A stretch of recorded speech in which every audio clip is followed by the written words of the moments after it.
বলদে চড়ি আসিবে সিংহায় দিলা হাত, আর সিংহাসনে মর্তেতে বাজিয়া উঠল ঢাক। বলদে চড়ি আসিবে সিংহায় দিলা হাত, আর সিংহাসনে মর্তেতে বাজিয়া উঠল ঢাক।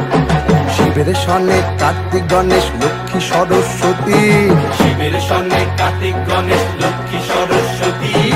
আশ্বিন মাসে বাপের বাড়ি আসেন ভগবতী, আশ্বিন মাসে বাপের বাড়ি আসেন ভগবতী।